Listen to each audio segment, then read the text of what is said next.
అదేవిధంగా ఈరోజు చేసిన పేరెంట్స్ అందరికి కూడా నమస్కారాలు.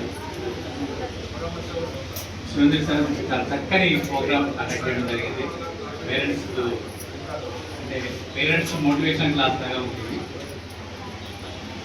ఇది అవసరం. అయితే నేను చదువుతున్నప్పుడు ఇటువంటి పేరెంట్స్ మీటింగ్ అవన్నీ చాలా తక్కువ ఉంటాయి. టీచర్లే వాళ్ళు కొడితే వాళ్ళ భయానికి ఏమైనా చదువుతారు. కానీ ఇప్పటి పిల్లలు అలా కాదు. ఎవరు వాళ్ళని కొట్టద్దు, తిట్టద్దు, ఏమనొద్దు, చదువు రావాలి. అది ఉపాధ్యాయునికి సాధ్యమే లేదు. ప్రస్తుత సమాజంలో ప్రస్తుతం ఉన్న చట్టాల ప్రకారం ఉపాధ్యాయునికి సాధ్యమే లేదు. అప్పుడు ఏం చేస్తున్నాడు ఉపాధ్యాయుడు? చేతులు ఎత్తినప్పుడు నేను చెప్పేస్తాను, సిలబస్ కంప్లీట్ చేసుకుంటా అనే మూడులో ఉపాధ్యాయుడు.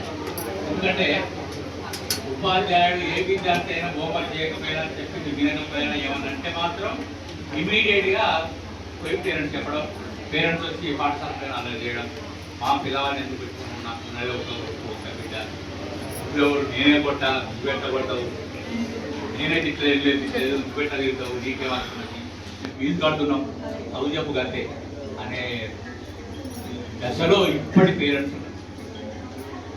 మరి ఇటువంటి దశలో ఉన్న ఈ పేరెంట్స్కు ఇటువంటి మోటివేషన్ క్లాస్ చాలా ఇంపార్టెంట్. ఇంతమంది పేరెంట్స్ కూడా రావడం నేను ఫస్ట్ టైం చూస్తున్నాను. చాలా మీటింగ్లో అటెండ్ అయ్యాను, పేరెంట్స్ మీటింగ్లో. కానీ ఎవరు కూడా ఇంతమంది ఎక్కడ ఏ స్కూల్లో చూడలేదు. ఇది చక్కని మోటివేషన్స్ అనేది పేరెంట్స్కి చెప్పేయడం.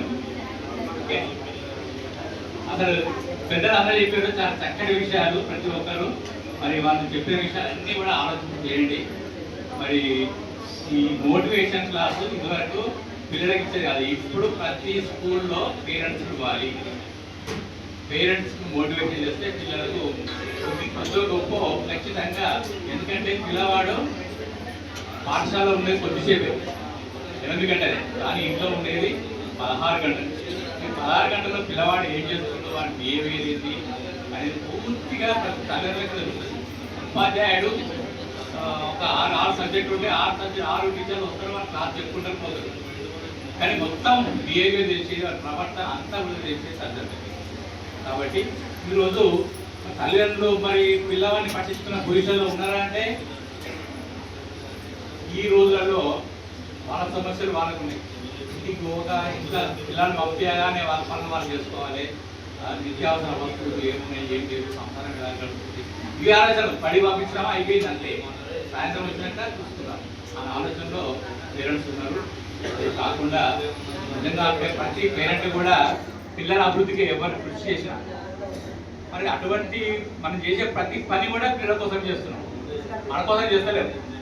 పిల్లలు ఎట్లా భవిష్యత్తు ఏంటి, వాళ్ళకి ఎట్లా సంపాదించాలి అని ఆలోచన చేస్తున్నాం. కానీ వాళ్ళకి ఎట్లా విజ్ఞానం వస్తుంది, వాళ్ళకి ఎట్లా మంచి నడవడి వస్తుంది, వాళ్ళ బిహేవియర్ని ఏ విధంగా మరి నలుగురితో ఎట్లా మాట్లాడాలి, భవిష్యత్తు ఏంటి అనేది ఆలోచిస్తాం, కానీ ఆ విధంగా మనం ప్రయత్నం చేయం.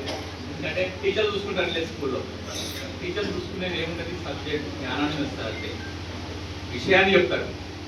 కానీ ఇటువంటి క్రమశిక్షణ విషయాలు చెప్పుదాం, కానీ వాళ్ళు పాటించాల్సింది ఇంటి దగ్గర పోయినప్పుడు ఇంటి దగ్గర ఫ్రెండ్స్తో, అదేవిధంగా మన చుట్టుపక్కల వాళ్ళతో, పేరెంట్స్తో వాళ్ళు ఏ విధంగా బిహేవ్ చేస్తున్నారు అనేది గమనించాల్సింది పేరెంట్స్. కాబట్టి ఇటువంటి సిచ్యువేషన్లో పేరెంట్స్ పూర్తి బాధ్యత ఉన్నది. ఒక టీచర్ తర్వాతనే టీచర్, ఫస్ట్ గురు బ్రహ్మ గురు విష్ణు గురుదేవో మహేశ్వర అన్నాం గతంలో ఉన్నాయి ఫస్ట్. కానీ ఇప్పుడు మారిపోయింది అది. ఎందుకంటే చట్టాలు, సమాజము దాన్ని బట్టి మార్పులు ఉంటుంది. ఇప్పుడు ట్రెండ్ ఎట్లా మారిందంటే, ఇప్పుడు ఎప్పటికప్పుడు అప్డేట్ అవుతాం, టెక్నాలజీ అభివృద్ధి చేస్తున్నాం, అన్ని మార్పులు జరుగుతున్నాయి, ఇళ్ళలో కూడా మార్పులు జరుగుతున్నాయి. కాబట్టి ఇప్పుడు గురువు ఫస్ట్ అనుకుంటాం, కానీ గురువు సెకండే, పేరెంట్స్ తర్వాతే గురువు. కాబట్టి పేరెంట్స్ ఖచ్చితంగా మీ పిల్లవాడి ఆల్రౌండ్ డెవలప్మెంట్ కావాలంటే ఖచ్చితంగా పట్టించుకోవాలి.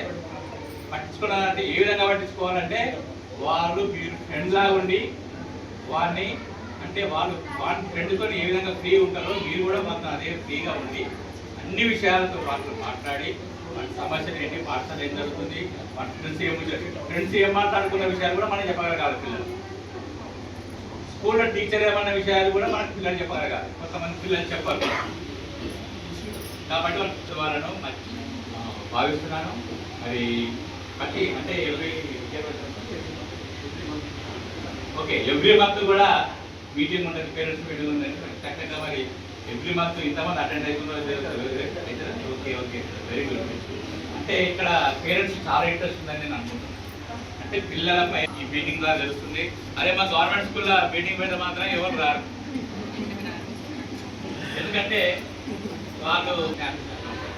వాళ్ళు కూలి పోతారు, పిల్లవాడి స్కూల్ పంపించి వాళ్ళు కూలి. మరి ఆ కూలి ఆ రోజు పోకపోతే మీటింగ్ వస్తే ఆ రోజు 200 రూపాయలు 500 రూపాయలు లాస్ అవుతారు.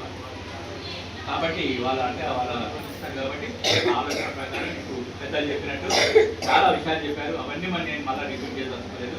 కాబట్టి అందరూ కూడా మరి పిల్లల పట్ల ప్రేమతో ఉండి, ఫ్రెండ్స్ లాగా ఉండి, ఉపాధ్యాయులకు సహకరించి పిల్లవాళ్ళని మంచి అభివృద్ధి పదంలో నడిపిస్తారని భవిష్యత్తులో మంచి, అంటే మీ బాగోగు చూసేది వాళ్ళే, మరి మీకు చెడు పేరు తెచ్చేది వాళ్ళే, మంచి పేరు తెచ్చేది వాళ్ళే.